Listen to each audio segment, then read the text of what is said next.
Middle East is.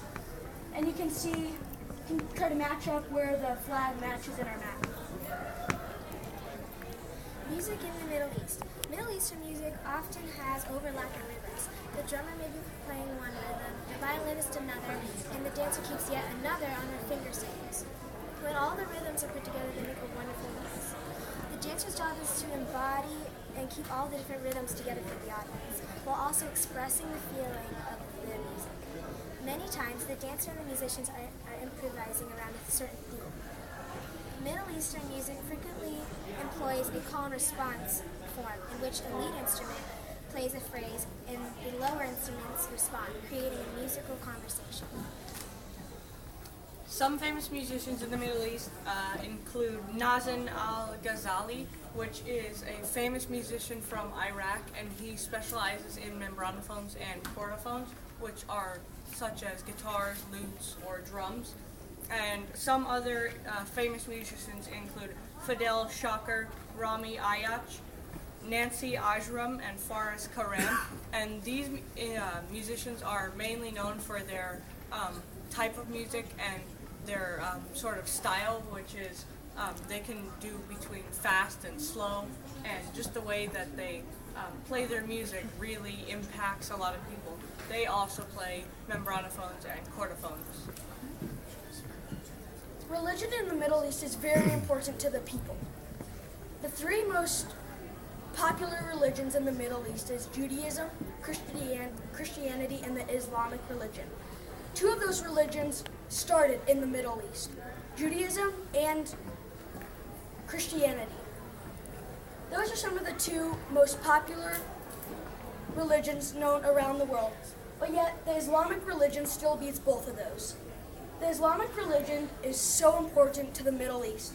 If you go to a place in the United Arab Emirates such as Dubai, if you go to the airport, you'll see something that says prayer, because they pray 3 times a day no matter where they are or what they do. And not only do they pray wherever they are, they wear special outfits that go with their religious beliefs. And education. Education as a whole is getting much better in the Middle East, especially for the women. Because before they could barely get an education, but now it is almost as equal to the men to women. Education is both good and bad, like everywhere you go. Places like in Syria, where right now it is corrupt, you can't get a very good education. Or like a place somewhere in the United States, the education may not be the best. But a place like Dubai, they have private schools, they have high schools, they have universities, so you have a chance to get a good education. But education as a whole is growing throughout the whole world. Use of instruments. There are many different kinds of instruments in the Middle East. Some instruments in the Middle East are oud, midwiz, darbuka drum, violin, clarinet, zurr, kettle drum, and juru. Instruments have many different uses. Not only do they make music, but they also express emotion. Sometimes people just use instruments as decorations or accessories in their house. Instruments can be used for people's entertainment, but are also just played for fun most of the time. Now we're going to our instruments. The mijwiz, which is right back there, the double-reeded mijwiz. There is both a double and a single-reeded mijwiz. It is back there. As you can see, on our poster board is the double-reeded mijwiz. The difference between the double and the single-reeded is the double has a higher, more higher-pitched sound because there are 2 mouthpieces, as you can see, so you can blow into both of them, creating the louder sound. And there are the finger holes, so you can create different pitches for what you need.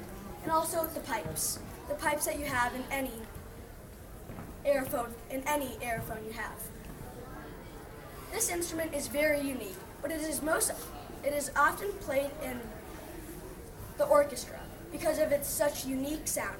But not only is it so, what makes it so unique is it is so small. It comes across as a very delicate, small instrument. The violin. The violin is in the chordophone family. The violin is an instrument that is known all around the world, no matter where you go. You really don't realize how much work goes into making the violin until you really get up close and really admire how much work was put into it. So you can either pluck it or you can bow it.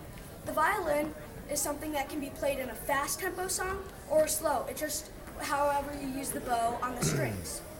That's what makes it so unique, and it is mostly made out of wood. A very famous membranophone is the Zur, which is displayed right there.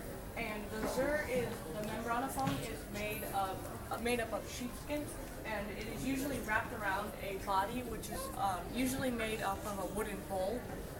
And the Zur is a very popular instrument, and it is used to keep a steady beat in many types of bands and ceremonies, where you can play a low tempo, slow song, or you can go upbeat and very fast to keep up with all the other instruments.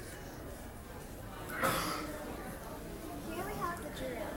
The Jiroon is in the idiophone family. It is a large wooden instrument with various different designs carved into the sides and on the top. In fact, it's right back there if you want to look at it after our presentation. The Jiroon is very unique because not only can you use it to make music, but it's also used to grind coffee. A common tradition in the Middle East is that when a guest comes, you ask them if they want to have some coffee. So while they're grinding coffee, they can be producing a nice rhythm. The Jiroon is more used to please your guests. It's not really used in any particular music, but it still makes a nice rhythm.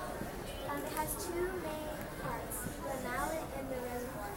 The reservoir is where the coffee beans are kept, and the mallet is what we use to smash the coffee beans and to make it. So now that you know a little bit about the Middle East, let's sum it up. So if any of your friends ask you about it, you know. Something about the Middle East is that men, especially in the Middle East, will write poems to females that they like to express their feelings. But just like any other person around the world, they write songs or poems to let their feelings out. But in the Middle East, it's more often used for girls with roses to them. Okay, music in the Middle East. Basically, to sum that up, is that most music is produced with overlapping rhythms, and the dancer is a big part of producing music and showing it to the audience because she keeps everything together. Use of instruments, to sum that up, basically all you need to know is that they use it for fun, they use it for special events, to show emotion, and just for fun.